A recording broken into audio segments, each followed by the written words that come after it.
নলিন, তুই কি কিছু বলবি না? এভাবে চুপ করে দাঁড়িয়ে থাকবি? আরে আমি কি বলবো সেটাই তো বুঝতে পারছি না। আর তুই তুই ওনাকে কেন চারু বৌদি বলতে বলছিস? আমার মাথায় ঢুকছে না। ইয়ার কি করছিস? হ্যাঁ, আরে ইয়ার কি করছি না, আমি সিরিয়াসলি কিছু বুঝতে পারছি না। আচ্ছা একটা কথা বল, চারুকে চারু বলবো না কি বলবো? মৌলি বলবো? কি ভুলভাল বকছিস? আচ্ছা, আপনি দাঁড়িয়ে কেন কথা বলছেন? বসুন।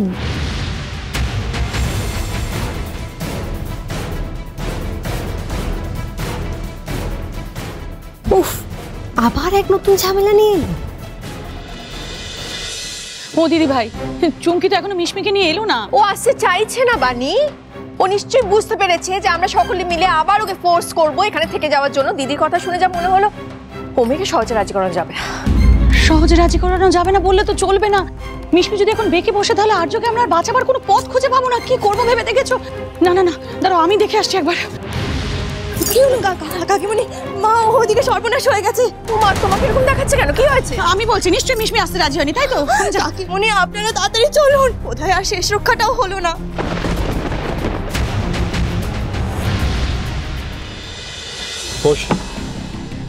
আর্য, আমার না সব গুলিয়ে যাচ্ছে।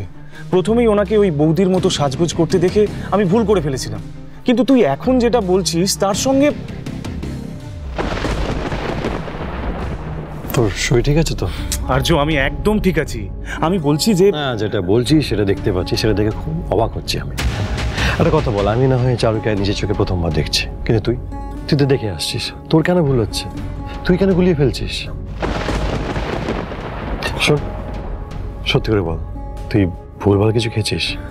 এতটা ভুল করার ছেলে তুই নস কিন্তু। আর্য, ভুল আমি করছি না, ভুলটা তোর হচ্ছে। আচ্ছা, তোর আমাকে বিশ্বাস হচ্ছে না তো? তুই বিশ্বাস করার কথা বলছিস না, তাই বিশ্বাস করতে পারছি না। যখন থেকে এসছি তখন থেকে ভুলভাল বকে আছিস, ঠিক করে কিছু বলছিস না তুই। আরে ভুল। আচ্ছা ঠিক আছে, আমার মোবাইলে চারু বৌদির কিছু ফটো আছে, আমি সেগুলো তোকে দেখাচ্ছি, তারপর তুই নিজেই বুঝতে পারবি যে আমি কি বলতে চাইছি। দাঁড়া, এই দেখ, আমি তোকে দেখাচ্ছি এখন। কখন এলে? এই তো কাকিমা, একটু আগেই। আর আসার পর তো রীতিমতো সবকিছু দেখে আমি ঘাবড়ে গেছি। দেখো মা, ও কি যেন কি হয়েছে, চারুকে থেকে চিনতে পারছে না। চিনতে পারছে না মানে? এই তো চারু তোমার সামনে দাঁড়িয়ে আছে, তুমি চিনতে পারছো না? চারু, ছেলেটা অনেকক্ষণ এসছে তো, ওকে জল খাবার দেবে না তুমি? হ্যাঁ তাই তো, তা না হলে নলিনাক্ষ কি ভাববে বলো তো? ভাববে হয়তো আদর যত্ন কমেই গেছে। চলো চারু, আমি তোমায় হেল্প করে দিচ্ছি। এসো।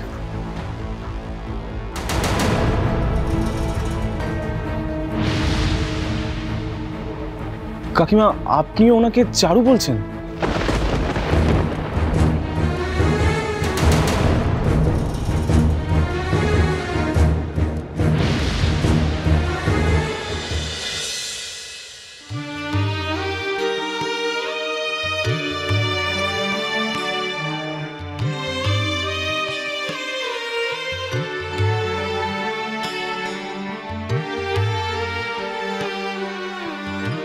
আর কতদিন সত্যিটা থেকে পালাবি বলতো তুই? আর কতদিন ওই রাতের জন্য নিজেকে দায়ী করবি? কতদিন নিজের মেয়েটাকে দূরে সরিয়ে রেখে দিবি? প্লিজ,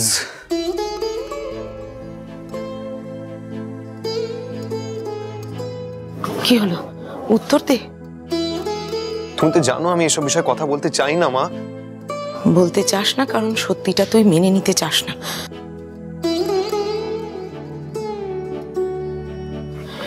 সেদিনের এই ঘটনার জন্য তোর কোনো দোষ ছিল না বাবা।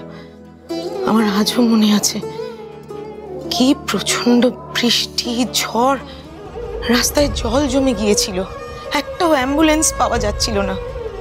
আর এদিকে তুই হসপিটালে একটা ক্রিটিক্যাল অপারেশন নিয়ে আটকে।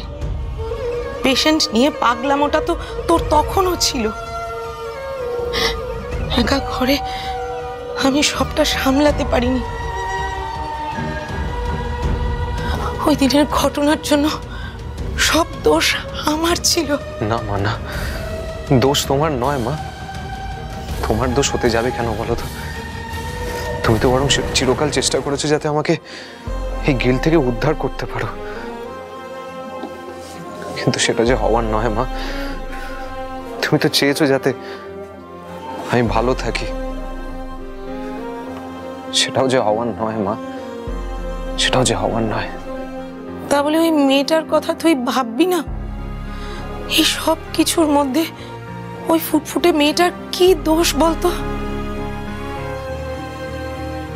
ও তো তোর কাছ থেকে একটু স্নেহ, একটু ভালোবাসা, একটু আদরই চায়। এই সব কিছু থেকে ওকে দূরে সরিয়ে ঠেলে দিস না। কারণটা তো তুমি জানোই মা।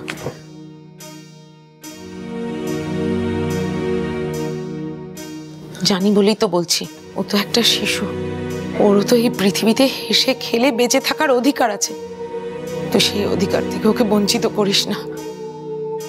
আমি ওর অধিকার কেড়ে নিতে চাই না মা, কিন্তু কিন্তু আমারও তো মাঝে মাঝে খুব অসহায় লাগে মা। বিশেষ করে আমার সামনে এলে আমার নিজেকে খুব দুর্বল লাগে মা। না না, এখন দুর্বল হলে চলবে না, তোকে যে শক্ত থাকতে হবে। আমি তো চেষ্টা করি মা, পারি করি। আমার চোখের সামনে চলে আসলে আমার ওর কথা মনে পড়ে যায়। সে এক মুখ, এক চোখ, এক হাসি। আমার মাথাটা কাজ করতে চায় না মা। আমি তখন ভাবি ও আমার থেকে যত দূরে থাকবে আমি তত ভালো থাকবো। আমি আমি কি করে ভুলে যাই বলো তো? চাইলে কি সবকিছু ভুলে যাওয়া যায়?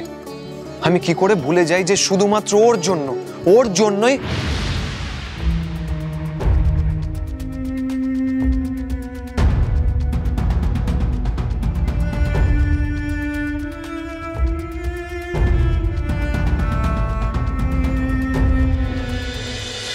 আচ্ছা চারুর কি ছবি দেখাবে বলছিলি, সুখে দেখা দেখি। না না থাক, আর ছবি দেখে লাভ নেই। আসলে এবার গন্ডগোলটা আমি বুঝতে পেরেছি।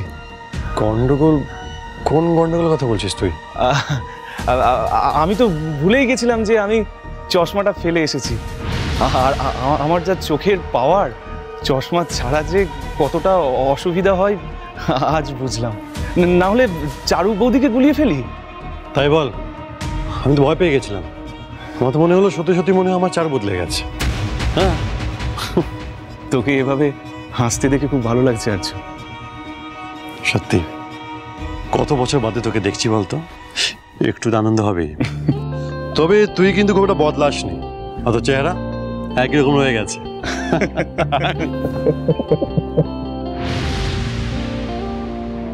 জানিস, খবরটা পাওয়ার পর থেকে আমি থাকতেই পারছিলাম না, খালি সুযোগ খুঁজছিলাম যে কখন তোকে একবার দেখব।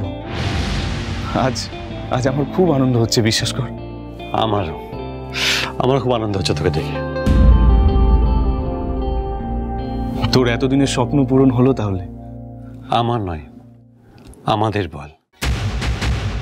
আমার চোখে দেখতে পাওয়াটা আমার চেয়ে বড় স্বপ্ন ছিল চারুর। জানিস নলিন, আমি চোখে দেখতে পেতাম না বলে আমার যন্ত্রণা হতো, কষ্ট হতো, কিন্তু আমার চেয়ে বড় লড়াই ছিল চারুর লড়াই। আমি চোখে দেখতে পেতাম না, কিন্তু অনুভব করতাম সব সময় যে কিভাবে একটা মেয়ে দিনের পর দিন নিজের সব শখ আহ্লাদ বিসর্জন দিয়ে কিভাবে আমার পাশে দাঁড়িয়েছে। আমি ভেঙে পড়েছিলাম, কিন্তু চারু সব সময় আমার হাতটা শক্ত করে তুলে ধরেছে। স্বপ্নগুলো আমার চোখের সামনে সাজিয়ে মেলে ধরেছে। এই জন্যই তো বলে মেড ফর ইচ আদার। মা, এবার কি হবে? দাদা ভাইয়ের বন্ধু তো কখনো না কখনো এই সত্যিটা বলেই দেবে। না না, ও কিচ্ছু বলবে না। ওকে বুঝিয়ে বললেও কিচ্ছু বলবে না চমকি। আফটার অল ও আর্যর বন্ধু, ও তোর বন্ধুর ভালো চাইবে, তাই না? আর যদি না বোঝে? নিশ্চয়ই বুঝবে। ও আর্যর বন্ধু, ও নিশ্চয়ই আর্যর ভালোটাই চাইবে। এই আয় বস। তা বল, তোর কাজকর্ম কেমন চলছে? বেশ ভালোই এগোচ্ছে, তেমন কোনো অসুবিধা হচ্ছে না। এক মিনিট। Doctor uncle? আঙ্কেল, হ্যাঁ আমি ভালো আছি। হ্যাঁ, আপনার কথা না মেনে পারি। হ্যাঁ, ড্রেসিং অনেকক্ষণ আগেই হয়ে গেছে। শোনো, তুই আমার রুমে আয়। আর মা, আমাদের জলখাবার একটু পাঠিয়ে দেবে রুমে? হ্যাঁ, পাঠিয়ে দেবো বাবা। হ্যাঁ আঙ্কেল, আমি প্রেসক্রিপশন দেখেই আপনাকে বলছি। ওকে, ঠিক আছে। এইসব কি হচ্ছে কাকিমা? আস্তে আস্তে। এইসব কি হচ্ছে কাকিমা? আমি তো কিছুই বুঝে উঠতে পারছি না। আসার পর থেকে সবার আচার আচরণ আমার কেমন অচেনা লাগছে। আমাকে সব এক্সপ্লেন করবো নলিনাক্ষ, আমাকে একটু সময় দাও। আপাতত আর্যর সাথে তোমাকে খুব সাবধানে কথা বলতে হবে।